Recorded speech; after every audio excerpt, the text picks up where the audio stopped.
Hello class, today my brief presentation will go over the topic on how to ensure the viability of a major global system, and the global system I chose to do is the International Monetary Fund. And I wanted to choose a global system that obviously had an overall dominance from the US, and this is evident in how the IMF voting share works. So its voting share is tied to members' financial commitments to the IMF, and the US is actually the largest contributor at $155 billion, and that gives them a 16% voting share, and that is the single largest voting bloc in the IMF. So that then gives them a lot of power over the organization and power to influence what their main interests are. And so the background of the IMF was created because of the result of the financial system collapsing internationally because of the Great Depression and the Second World War. And so in the 1940s, there was a conference held at Bretton Woods in New Hampshire, and there the IMF was created to promote open markets and to end economic nationalism.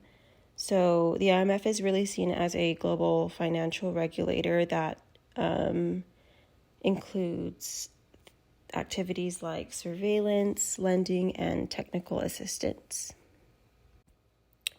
For this slide, I wanted to talk about what the concern was, and I wanted to focus that on the IMF's competition, mainly the BRI, the Belt and Road Initiative, because it's naturally a competitor to the US because it's originated from China, and they both have similar foundational purposes. And like besides economic purposes, there's an underlying political vision behind all of these programs. And through the liberal lens, we can see that this is more of a means of a country aiming for economic interdependency that will generate more relationships that then lead to partnerships and alliances. And then, so the BRI is basically an investment in infrastructure to basically connect China and the rest of the world, and they are mainly targeting developing countries, but very strategically planned and purposely done. They are going to these countries and pointing out that they lack certain essential infrastructures like roads or bridges or whatever it may be, and telling them basically that they can lend them the money to build them and also their companies to do it for them as well. And this results in countries basically becoming economically dependent on China. And I think that's what makes more of a political impact. And from a very critical US perspective, it's evident that this is very strategic and political because it gives China access to certain markets and easier trade routes. And a very important perspective is that once China goes to these critical regions and creating a relationship with them that can turn into political influence, and that can translate into votes supporting China on its view on Taiwan or whatever it may be. And from a very realist point of view, we can see that China is building a road for themselves and then charging that country for that road, the bill for doing it. Another thing I wanted to point out was that countries don't necessarily want to come to the IMF, even as a last resort lending program, because there's so much stigma, negative stigma that is attached to borrowing from them that labels their country insolvent or that they already know that once coming to the IMF, there's going to be some really harsh conditions that they have to agree to that can take away their sovereignty over their own country. And based on the articles that I've read, that isn't the case for the BRI. Most of them say that states are willingly coming to the BRI because of its reputation of being a win-win deal for both sides, for the main reason that there isn't any additional conditions that they have to give up or agree to.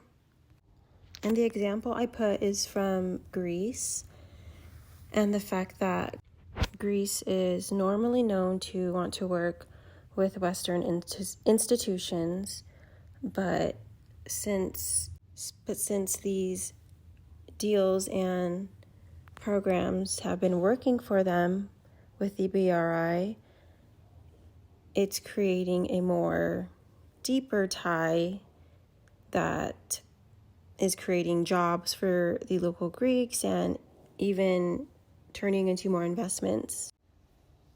And this is a problem for the IMF because states who want to work with them or normally work with them have this other option to go to now.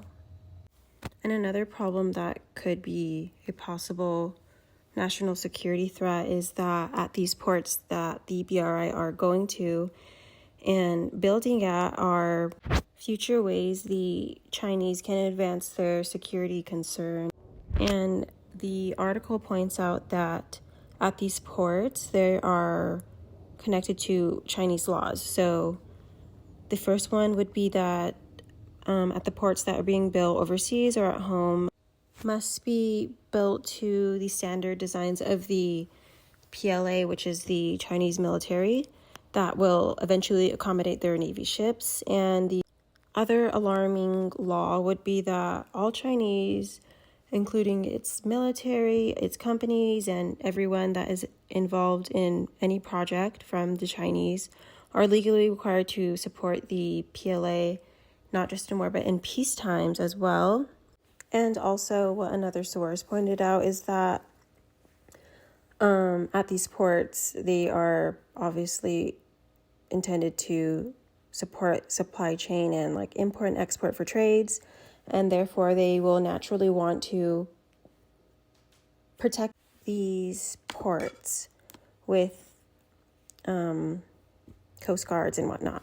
So even though these invested infrastructures are not militarized now, they do have the potential to become militarized later, which follows a Chinese doctrine that they have called the civilian first, military later doctrine, and that basically just allows them to spread their influence on where they are building.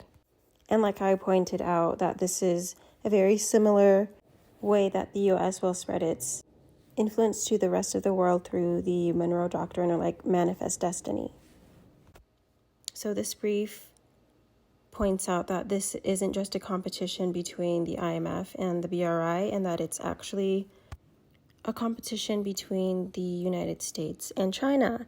And so the recommendation is to analyze the role and legitimacy of the U.S. using hard power versus soft power.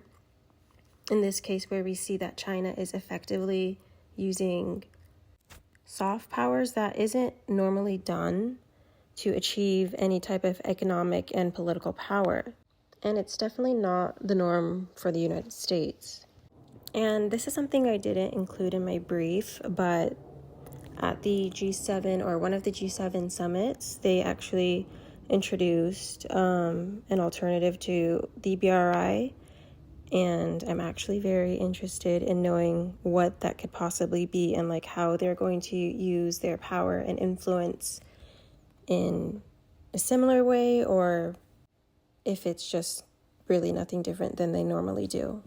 So therefore, this is how the BRI is a threat to the US and its ability to influence the IMF's direction in their favor. And I also mentioned that through constructivist ideas, the BRI and IMF are just carrying out the security dilemma, and in this case, by trying to influence economic power to secure their spot in the international stage. And I also wanted to point out that during these competitions for power between two actors, the other actors involved are usually just submitted to their decisions that they make and aren't left with much of agency to decide what they want to do. But for the first time in this particular case, it's very beneficial for the countries that need financial aid and that are going to these international institutions. So for the first time, it's giving them agency. And it's really apparent that it's them who are deciding how they want to engage in the development agenda this time. And so I think it's very interesting to see how this dynamic in the international stage has kind of shifted into seeing these developing states as people and as partners rather than just seeing them as a way of profit, because at the end of the day now the United States has to find different ways to gain more partnerships and deals when this other option exists.